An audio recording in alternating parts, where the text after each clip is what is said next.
ಇನ್ನು ಅದೇ ಶೂಟಿಂಗ್ ಮಾಡ್ತಾಯಿದ್ದೀನಿ, ಶೂಟಿಂಗ್ ರೆಡಿ ಮಾಡ್ಕೊತಾ ಇದ್ದೀನಿ.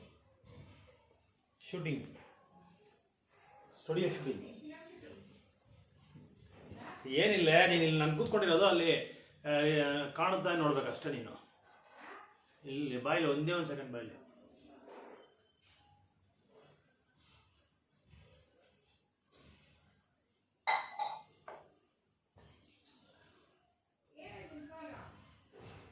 ಓಂ ನಮೋ ಭಗವತೆ ವಾಸುದೇವಾಯ.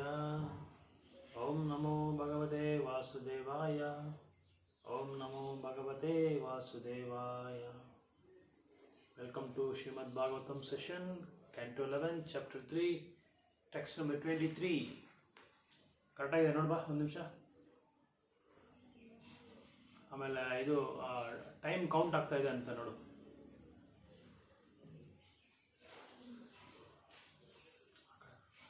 ಆಟಾಗಿ ನಿಂತ್ಕೊಂಡು ನಾನು ಕಾಣ್ತಾ ಇದ್ದೀನ. ಆಮೇಲೆ ನಂಬರು ಚೇಂಜ್ ಆಗ್ತಾ ಇದೆಯಾ counting?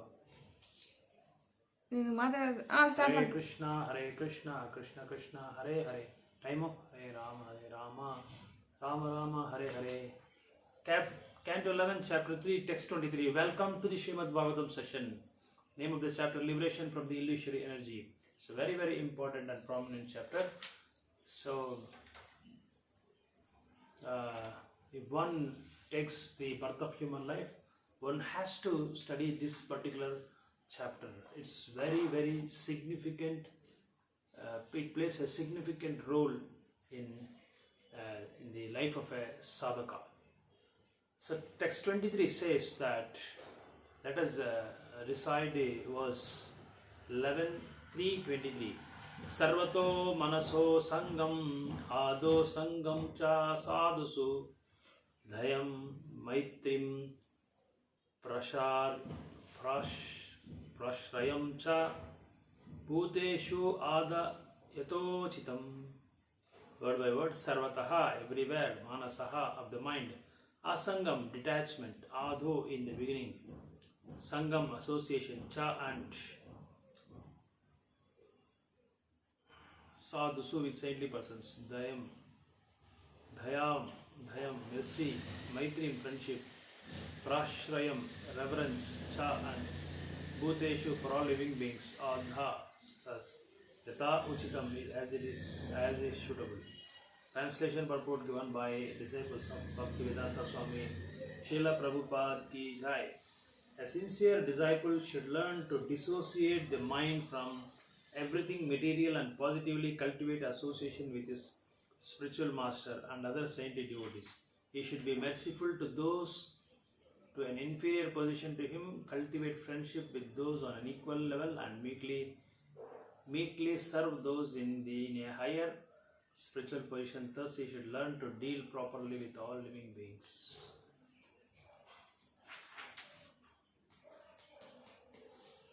So in this verse it says how a sincere disciple should behave and what are his activities of a sincere disciple, what are the characteristics of a sincere disciple, and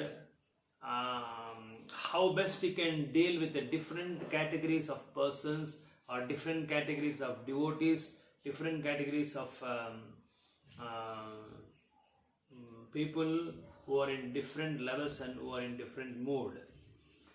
So a sincere disciple should always dissociate with the mind and always engages his mind in spiritual activities, like taking association from the exalted devotees and also carrying out the instructions of the spiritual master as stated in Padma Purana, because it otherwise it becomes offense. A wise disciple, wise disciple, always takes and follows the instructions given by the spiritual master. If a disciple disobeys the orders of the spiritual master and consider him as an ordinary person, then the disciple is disqualified from any sort of spiritual organizations, or he will be practically ruined in his life. He will get ruined in his life. He will be ruined in his life, and he cannot advance in Krishna consciousness, because the main criteria or inertia in guru and disciples relationship is one has to please the spiritual master, as said by Srila Vishwanath Chakravarti Thakur, Yasya Prasado, Bhagavat Prasado, Yasya Prasado, Nagadegatopi. So if you please spiritual master, then it is equally pleasing the Supreme Personality of Godhead, Krishna. So pleasing spiritual master means taking blessings from the spiritual master, serving and behaving him with in a humble position, pranipatena pariparishnena sevaya, questioning him in a very polite way, humble way, and also serve him in a very menial in a very menial way. So that should be the position of a sincere disciple. And also sincere disciple, the dealings with the dealings of sincere disciple with the different categories like Uttamadhikari, Madhyamadhikari and Kanishthadhikari. When dealing with Kanishthadhikari level, the devotees, the Kanishthadhikari level devotees are they're focused only on serving the deities but not serving the Vaishnavas. So because therefore the Kanishthadhikari takes a very long term to please the spiritual master, since he has the material contamination in his mind, because he has to dissociate with the mind, he has to dissociate the mind with materialistic activities. So a sincere disciple always should behave or have relationship with his junior devotees or people who are beginners in Krishna consciousness. For them, he has to take a very humble position and preach them about Krishna consciousness and bring them up to the nearest point of Krishna's lotus feet. But as well, when you are dealing with the equal devotees or equal qualified devotees, then you have to be very friendly with them, and you can also discuss the transcendental pastimes of Krishna with him, and also take association from him, but never find fault with him or never degrade him or never show your false ego towards him.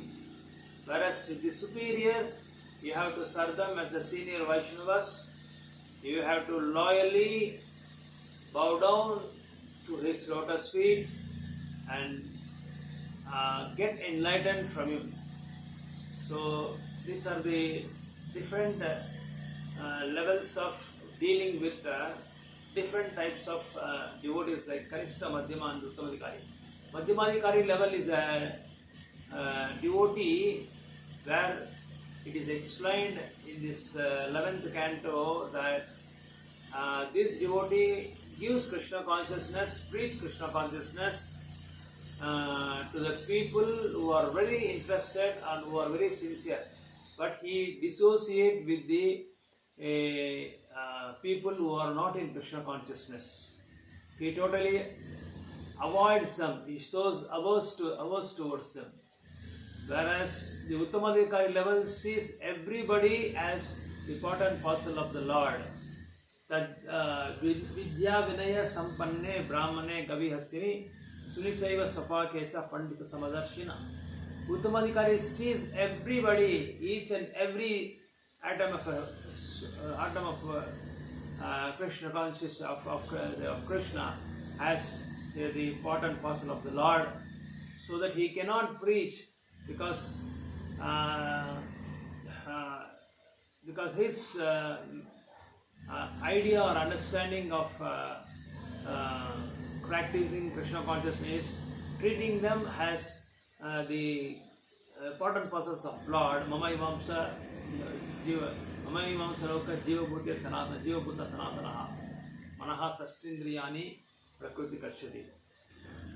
So Uttamadhikari level has to come down to the level of Madhyamadhikari level, like Srila Prabhupada, how he came down from the Uttamadhikari level to Madhyamadhikari level, and he has gone down to the lowest level of living, lowest level of human beings, and started preaching Krishna consciousness in their languages. So he was able to succeed, and he has taken up his spiritual master's instructions very sincerely and seriously.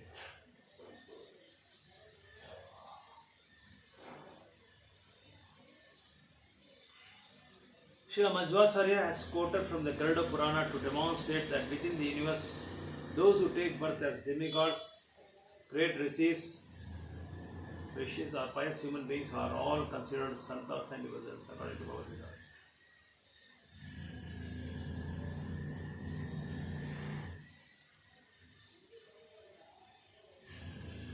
So Madhvacharya has thrown light on three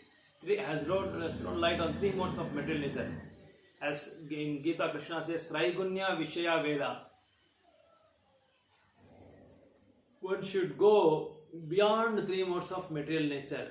Then only, as we have discussed in Srimad Bagavatam, first canto, second chapter, from 22, 23, 24, 25 sloka, they says one has to rise from the tamoguna to rajoguna and rajoguna to satoguna. Then only, because the people who are in satoguna respect others, and they also has no other dealings with any non-devotees or people who are categorized as tamasic and rajasic people. But whereas satoguna people always worship Shaligram Shila and the Swamsis of Krishna, the other incarnations of Krishna, the Supreme Personality of Godhead, like Balaram, Nityananda Prabhu, Narayana, Ramachandra, all these other incarnations of Krishna. So once we develop or promote from the lower modes to the higher modes, then one fine day we will reach the point of Suddha Satoguna, that is Vasudeva Guna. So even demigods are also sometimes in Rajoguna, but they are always Sattvic people because they accept Krishna as Supreme Personality of Godhead, and also the Devatas also have a good faith in the mercy of the Lord. They take always blessings of the Lord when they are in a very miserable condition. We can see in the history of Puranas or in Bhagavat Purana, when the Asuras conquered the Devatas, Indra, the chief god of demigods or Devatas, went and approached Brahma, and all demigods went and approached Vishnu, and Vishnu was able to sort out the problems on the basis of different incarnations at different levels, at different places, with different devotees. So these three modes of material nature also belongs to material world, but one has to rise to the platform of Tamoguna to Rajoguna, Rajoguna to Satoguna, and Satoguna to Vasudeva Guna. As said in 14:26 in Bhagavad Gita, Mam Shayo Vibicharena Bhakti Yogena Sevate Sagunan Samatityaitan Brahma Bhuyaya Kalpate. Mam Shayo Vibicharena, one who engages in full devotional service, not devotional, in full devotional service, one who does not fall down in the material in any circumstance, at once transcends these three modes of material nature. Nistvai Bhavarjuna. In 18th chapter, Krishna says. So, Mamsayo Avicharana. So, this sloka says about one has to discharge the full devotion service, and one should not fall down from any circumstances. That means whatever the troubles comes in our life, whatever reverses comes in life, and whatever the material, the external energy Maya gives us allurements, we should not get attracted to them. We should always get attracted to the form of Krishna, name of Krishna, glories of Krishna, and the gunas of Krishna. Dharmasthanustita pumsha visvakshena katasuna nat padayod yadharati shamayevahi kevalam. If your activities, if your dharma, if your bhajan, if your bhakti does not attract the Vasudeva or Vasudeva Katharuchi, then all our activities are Shamayeva Vikalam. It is waste of labor. So that's why one should do full devotional service, and one should not fall down in any circumstances. Whatever reversals comes, whatever disturbance comes, and how best the senses cheats us also, we should be steady, we should be very active, we should be alert in discharging the pure devotional service to Krishna. So the Lord Krishna clearly says that a Vaishnava who does not fall down from the regulations of Bhakti Yoga is beyond three modes of material nature. That is the meaning of beyond three modes of material nature. Beyond three modes of material nature means a person should be Vaishnava, and a Vaishnava should never fall down from the Bhakti Yoga. He can transcend the three modes of material nature. So in 18th chapter, so it is said, Natat asti pritivyam va devi deveshu va punaha sattvam prakritir jair muktam yad yabhishyat tribir gunai. There is no being existing either here or among the demigods in the higher planetary systems who is free from the three modes of material nature. Thus, demigods are not exempt from the pollution of the three modes of material nature, whereas the pure devotee actually becomes gunatitha, or transcendent to the influence of Maya. So one should cultivate the association of Uttamadhikari, or pure devotee of the Lord. As says in Bagavatam 11.3.21, Tasmad Gurum Prapadyetha Jignashu Shreya Uttamam Sabde Pare Cha Nishnatam Brahmani Upasamshrayam.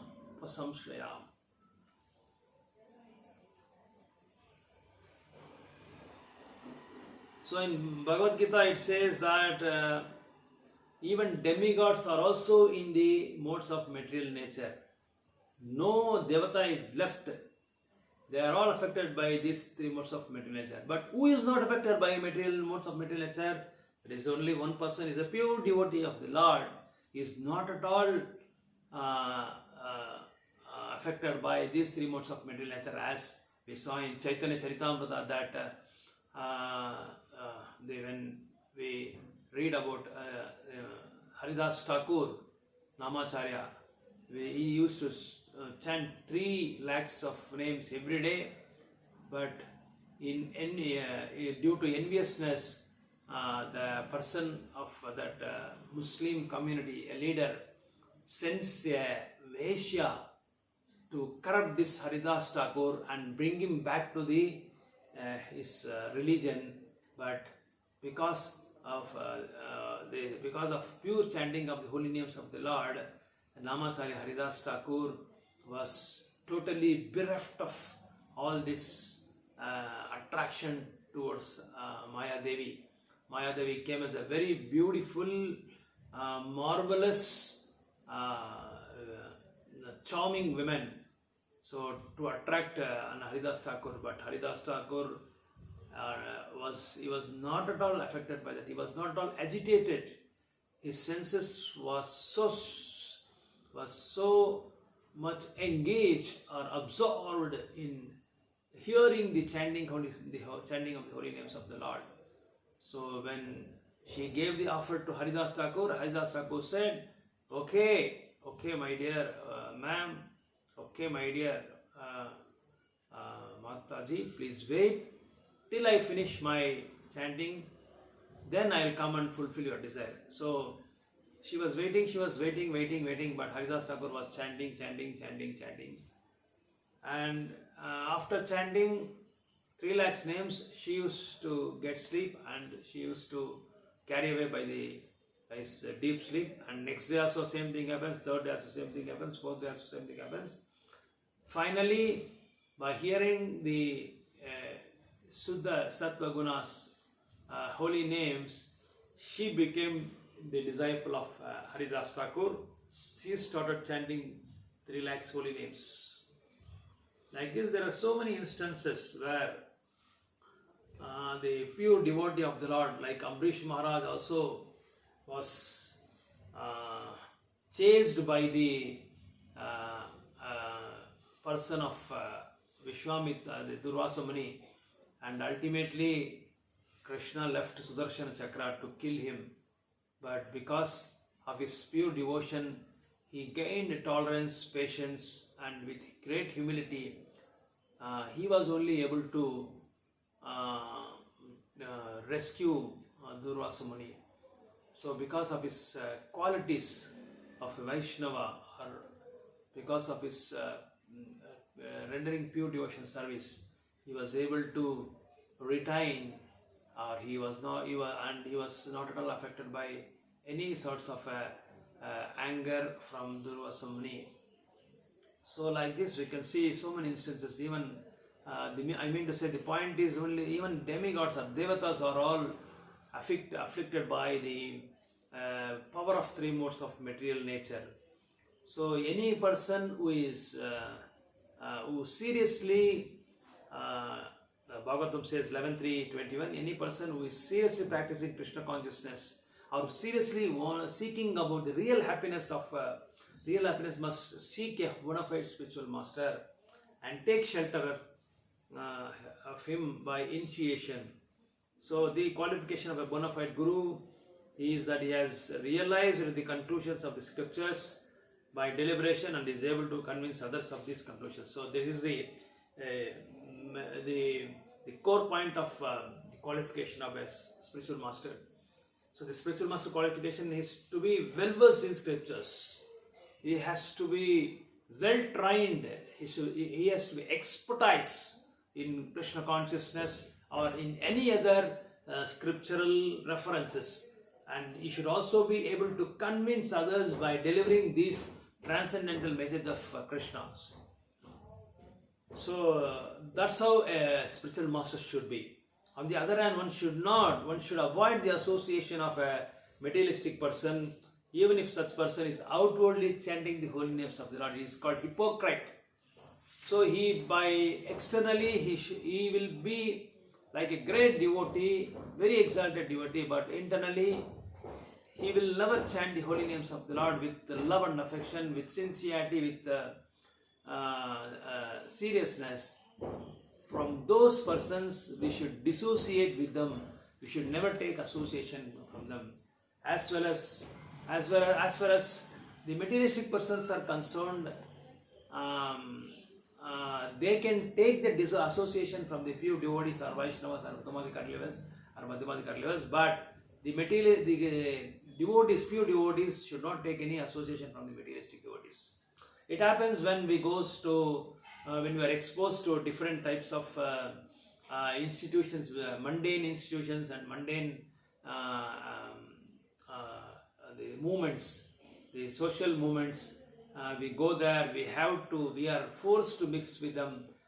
During that time, we have to be very, very brilliantly, we have to act with great tactics, that we should try to give them Krishna consciousness, and we should not carried away by his social movements or external attractions, because any person who is associated with a person who is worldly minded, or who is having a company of women for having sexual desires, we should totally avoid those persons, because it will be a great disturbance, or it will be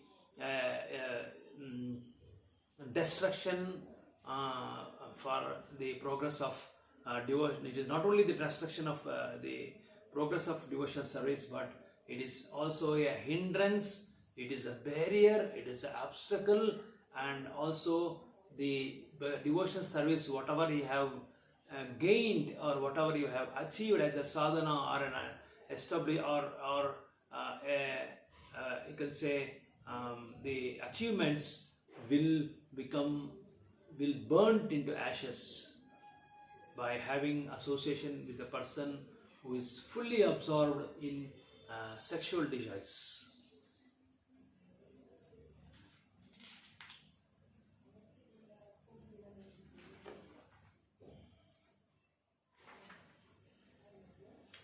So one should always come out from this bodily platform claiming that I'm an American, I'm an Australian, I'm an British, I'm an Indian, South Indian, North Indian, Tamilian, Telugu, Kannada.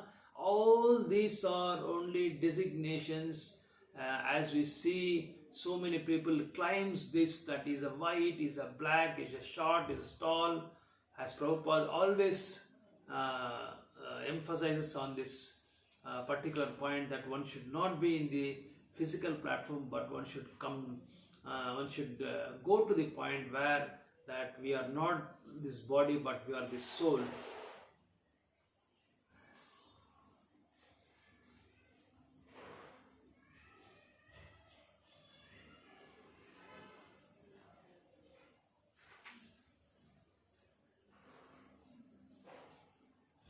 So the mercy of the Vaishnavas is substantial and as powerful as Krishna himself, whereas the impersonal speculations and hopeless dreams of society, friendship and love merely constitute various means by which Maya cheats the conditioned soul and keeps them in perpetual frustration.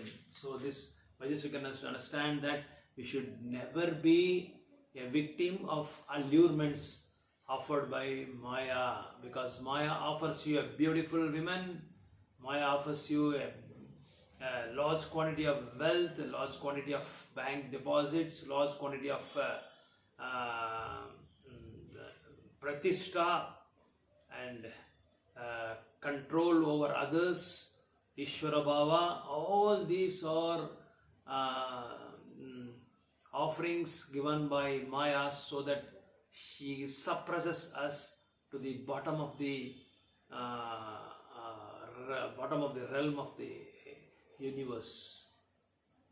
Hare Krishna, Krishna Krishna, Hare Hare, Hare Ram, Hare Ram, Ram. Text 24 says about the qualities of a spiritual master, and the disciple should learn to serve the spiritual master. What are the qualities of his sincere disciple? A sincere disciple should learn cleanliness, austerity, tolerance, silence, study of Vedic knowledge, simplicity, celibacy, non-violence, and equanimity in the face of material dualities such as heat and cold, happiness and distress. Matra spasastu kaunteya sitoshna sukha dukkhada agama apaya nityatam sitiksasva bharata. Krishna says in Bhagavad Gita 2.14 that Krishna says, whatever happiness comes, whatever distress comes, you should be ready to face all these things. It comes and goes like the weather conditions, hot and cold seasons. So even in hot, you should be able to bear, even in cold, you should be able to bear, and whatever situation comes, a sincere disciple should always go on with his Krishna conscious activities. So the qualities are tolerance, cleanliness, studying scriptures, and taking association of pure devotees, simplicity, celibacy should be maintained, non-violence and equanimity in the face of material dualities such as heat and cold.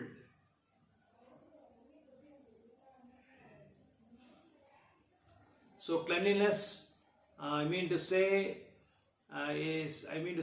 that not the external cleanliness by applying the costliest soap or opulent soap to get a good fragrance. That is only for the malinam, the bahir malinam, but the antaranga malinam can be cleansed by chanting the pure holy names of the Lord, by hearing Krishna Katha, by hearing Vasudeva Katharuchi, by having desire to hear about Vasudeva Katharuchi.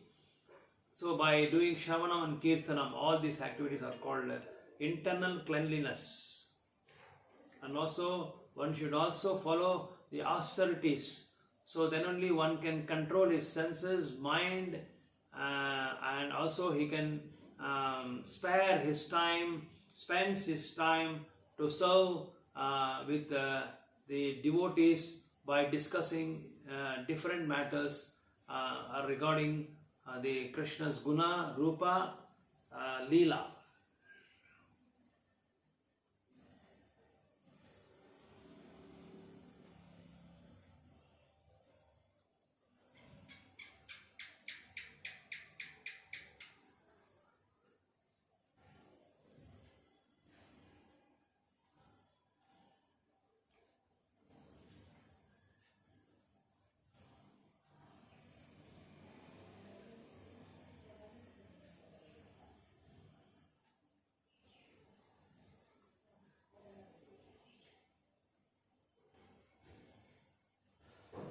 So for this one need not give up everything and go to forest like a mendicant, but he can sthane sthiti, wherever he is there, whatever occupation he does, whatever profession he is, he can stay there and he can render devotion service by chanting the holy names of the Lord, and by avoiding the four regulative principles, one can lead to the pure Vaishnava stage. Hare Krishna.